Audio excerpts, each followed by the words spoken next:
Golf is changing right in front of us. It's at a crossroads right now. On one side, you have the PGA Tour, tradition, history, old school rules. On the other, LIV Golf, loud music, team formats. It feels built for the next generation and has a totally different vibe. And now, players like Brooks Koepka are coming back. So what does it actually mean for the future of golf, especially if you're new to the game? If you're new to golf, the PGA versus LIV debate can feel confusing, dramatic, or honestly irrelevant. But here's the truth. This split is shaping what golf looks like for the next generation, how it's played, who it attracts, and how fun it feels to watch. So in this video, I'll break down the PGA versus LIV in simple terms, explain why players left, why some are coming back, and what all of this means for golfers like you.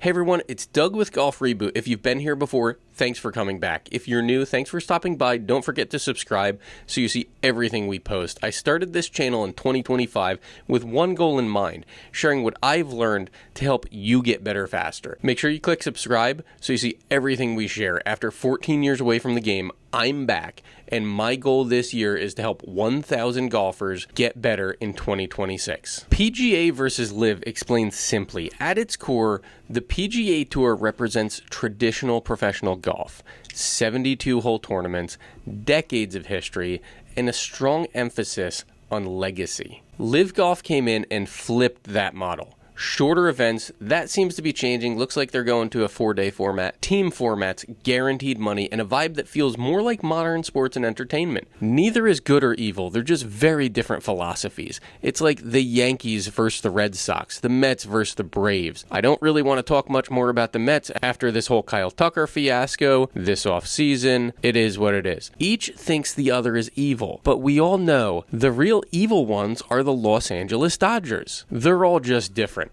Old school versus new school. The biggest difference isn't money, it's culture. The PGA Tour values tradition and prestige. LIV values innovation and accessibility. For younger fans and newer golfers, LIV felt more relatable. It has a faster pace, less pressure, and more personality. For longtime fans, the PGA Tour felt like the heart of the game though. And that's why there was so much tension, and it's a big reason why the split became so emotional. There's other reasons too, we're not going to get into that here. This is about the golf. So Brooks, Bryson, and other player emotions. When players left for LIV, it wasn't just a career move, it fractured relationships. Some players felt betrayed. They had played with these guys for years and years, and now they felt like they were enemies. Others felt freed.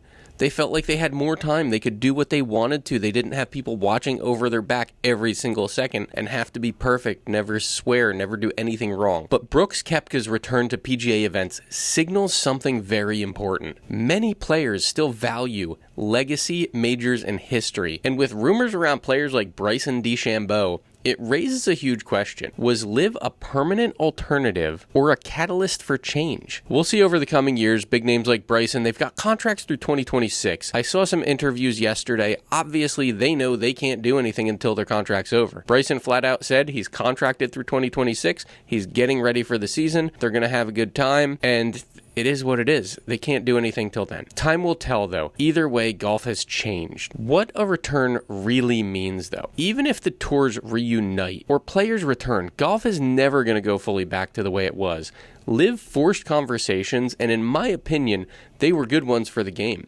It forces us to talk about things like player freedom, having more time to themselves. Yes, they're professional athletes. They get paid a bunch of money. Some of them don't. Some of them have to put a lot of money in themselves. But giving them that little bit of extra time to be with their families, to do whatever, they're in the best years of their life right now. And they're giving that to us for enjoyment, aside from the money. If they have families they want to be with them, that's fine with me, as long as they're still putting out a good product. Fan experience. I've never been to a PGA or LIV event, but just from watching them, I can imagine how much more fun it is. I'm sure people enjoy going to PGA, but there's a different feel now. And I also see it out on the golf course. There's a different way of going about it, and that's fine. Just don't be an idiot out there and bother other people. And it's about modernizing the game. The PGA, though, has already started evolving. Now they have faster broadcasts, more personality, and more access. You can watch it wherever you want. You can stream it. You can watch it on TV. There's different groups following different people around the course. That's pretty cool. That's the real impact that LIV has had on golf. Why does this matter to you, a new golfer? If you're new to golf, this is actually great news. You're entering the game during a period of evolution. There's more ways to watch, more personalities to connect with. How many times have you been on YouTube watching a video that some guy made about golf? I guess that's us right now. But if you look at it, there's people like Bryson's on YouTube. You've got Good Golf. You've got Bob Does Sports. All these different people. You've got golf coaches out there giving you advice. You can reach out to them. A lot of them will get back to you. There's also more chances for golf to feel welcoming instead of intimidating. I started golfing when I was 14. I was a freshman in high school. I had never golfed before in my life. All I knew, my dad golfed in high school. He was very good. So I said, I should golf. I'll be good. Well, first off, that was wrong because I had no idea what I was doing and I was terrible. But the first time I went out onto a course, I walked out there and had no clue what I was doing. I still wasn't really good. I was still figuring things out. And the worst part for me, I was playing against other teams with very good golfers who had been doing it for a long time. They had played through their childhoods. And honestly, the way golf was at the time, they did not make me feel like I should be out there. They honestly made me feel like I shouldn't be out there. And that's wrong.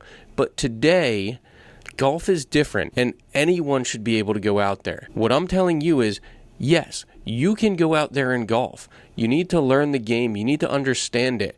But you are allowed to go out and enjoy it. And that's what golf should be. Yes, it can be stressful. We all hit duff shots. Get over that. But go out there, have fun with your friends, enjoy the environment, and just enjoy the game. So in all reality, the future of golf is likely a blend. Tradition plus innovation. Yes, legacy golf has always had excitement. You've got the build-up on Sunday as everyone's coming down the home stretch. Everybody's tight. Somebody hits a crazy shot and dunks it from a sand trap. You've got playoff holes. There's so much excitement there. My problem was always the 3 days before that. But now with LIV, it's grown. I've always struggled to watch the PGA tournaments. I remember growing up as a kid. My dad would have it on the TV, and I'd be sitting there just like, okay, it's quiet, it's boring, and I'd lose interest. I would rather have been watching Rugrats. Now I find myself watching both, enjoying the excitement. You can feel it. The fact that 4 times a year, some of those LIV villains come back to battle the PGA superheroes in the Masters. That's fantastic. There is so much excitement, so much buildup, so much fun. You can feel it through a screen. You don't even have to be there. You can just see it in the players' faces, the fans' faces. They want to do well. Whether you prefer the classic PGA golf or modern LIV style, one thing's clear. Golf is changing, and that's not a bad thing. I'd love to know what you think, though. Is LIV good for golf, or should the PGA stay traditional? Here's another idea. So with baseball, you've got the American League and National. Football, you've got the AFC and the NFC.